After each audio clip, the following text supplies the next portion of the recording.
করছি এটা আপনার সূর্যের গাওয়ার কাছে আমি কোনোদিন কারোর সাথে খারাপ ব্যবহার করি না। আমি অনেক মানুষের উপকার করেছি। যে দেশে আমার কাছে এসেছেন আমি যা করেছি তাই দিয়েছি, কোনো বিনিময়ে তার কাছে কোনো কাজ কর্ম করি নাই। প্রিয় ভাইয়েরা, নিঃস্বার্থভাবে জনগণের প্রতিনিধি যেভাবে আমরা নিঃস্বার্থভাবে আমাকে বিরোধীর ভোট দিয়েছিলাম, সেই নিঃস্বার্থভাবে আমি আপনাদের উপকার করেছি প্রতিটা মুহূর্ত। ভাইয়েরা, তিনি সার্বিক বিচারের নামে আপনারা জানেন কিভাবে মানুষের কাছ থেকে অর্থ গ্রহণ করেছে, এটা আপনারা জানেন?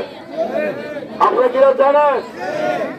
যে মানুষই তার কাছে গেছে তারাই আমাকে বলতো তাকে টাকা ছাড়া কোনো কাজ হয় না, চাপ টাকা দুর্ভোগ করতে নেয়, নেওয়ার পরে কোনো রায়ও দেয় না, ঘুরাইতে ঘুরেতে মানুষগুলোকে মানে ফুটুর করে দিচ্ছে। মেয়ে ভাইয়েরা, আজকে আমি বুঝলাম চেয়ারম্যান, আমি সালিশ বিচার করবো জনগণের, আমি মানুষের কাছে টাকা নিলে আমি দিব, প্রত্যেক করে আমি বুঝলাম চেয়ারম্যান হয়ে আমি কারোর কাছ থেকে টাকা গ্রহণ করি না, বরঞ্চ সালিশ বিচারে আমি মানুষকে সম্মানের সহিত আপ্যায়ন করে আমি মানুষকে বিদায় করি।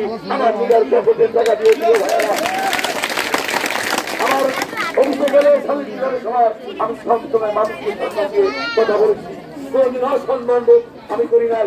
আমি জীবনে যতদিন রাজনীতি করেছি কাউকে আমি দলকের কথা বলি নাই। প্রিয় ভাইয়েরা, আমি সবসময় আমার প্রত্যেকটা জনগণের আমি মূল্যায়ন চেষ্টা করেছি। আজকে যদি আপনাদের রায় নিতে ভুল করেন, দাঁত থাকতে তাদের বলতে অনেকেই বোঝে না, দাঁত চলে গেলে দাঁতটাতে থাকলে কি ছিল ভালো সেটা বোঝা যেত, সেটা বোঝা যায়। আজকে যদি আমি না থাকি সার্বিক বিচারের নামে যেভাবে উকিলেরা চেম্বার দিয়ে বসে, সেভাবে উকিল এবং নহরি নিয়ে আর সিরিয়াল দিয়ে সার্বিক বিচারের রায় দিবেন, এটা আমি বলে দিলাম।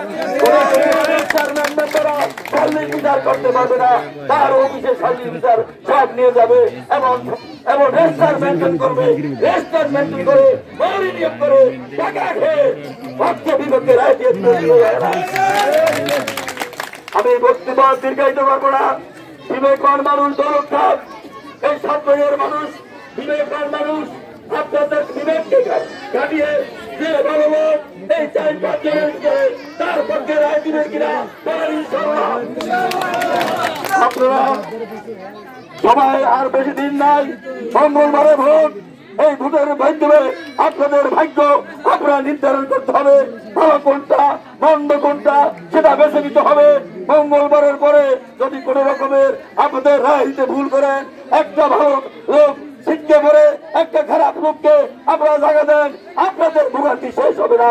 প্রিয় ভাইয়েরা, আপনারা একটা লোককে দেখছেন তিনি কিভাবে চলছে, তাকে চিনেন, তার ঘরে চিনেন, বাড়ি চিনেন। আর একটা লোক নতুন আসবে, তার সাথে সম্পর্ক হবে, সে খারাপ না ভালো সেটা আপনারা বুঝতে পারবেন পরেটা। আমি দৌলত খানে বিশাল মেঘনা নদী, আমার ফ্যামিলির কেউ ওই মেঘনা নদীতে প্রভাব খাটে না, ব্যবসা বাণিজ্য করে না। আমি মঞ্জুর খান, আমি তো প্রভাব খাটিয়ে ব্যবসা বাণিজ্য করে পকেটে কোটি কোটি টাকা ইনকাম করতে পারি। আমি তো আপনাদের কষ্ট হবে দেখে আমি এসব ব্যবসা করি না। আপনারা জেনে রাখেন, ইতিমধ্যে তারা নদীতে ব্যবসা করার জন্য তহবিল দিয়ে সেই তার বাড়ির পাশে বসে রয়েছে। আপনারা খোঁজ খবর নিয়ে নিজের ভাগ্যকে নিজে নির্ধারণ করবেন। মঙ্গলবারে কোনটা ভালো কোনটা খারাপ সেটা আপনারা নির্ধারণ করবেন। আমি আজকে আপনাদের কাছে বুকে হাত দিয়ে বলে যাই, আমি আমার রাজনৈতিক জীবনে 10টি বছর আমি জনগণের সাথে 1 সেকেন্ডের জন্য প্রতারণা করি নাই।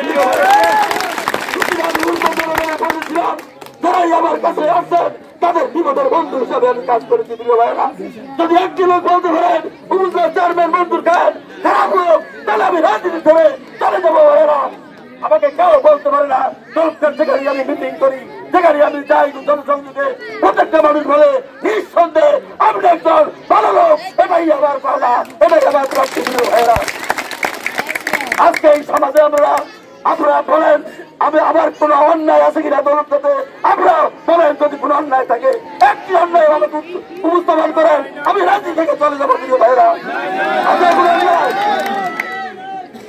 আপনারা যদি আপনাদের যদি কোন ঘরের কর্মচারী যদি আপনারা রাখেন, যদি সে ভালো থাকে বছর শেষে কি থাকে আপনারা বিদায় করবেন। নৌকার যে মাঝি থাকে, মাঝি যদি ভালো ভালো মাছ ধরে মালিককে দেয় তো মালিক কি তাকে বিদায় করবে? আমি যদি ভালো কাজ করে থাকি, যদি অন্যায় করে না থাকি, যদি আপনাদের পরে থেকে সবসময় আপনাদের কল্যাণে কাজ করে থাকি, তাহলে আপনাকে আমাকে বিদায় করবে? আপনাকে 21 তারিখে মঙ্গলবারে আমার কাকুরিদের গায়ে সকলে ভোট দিবেন কিনা? সবাই হাত তুলেন, সবাই হাত তুলে দেখা।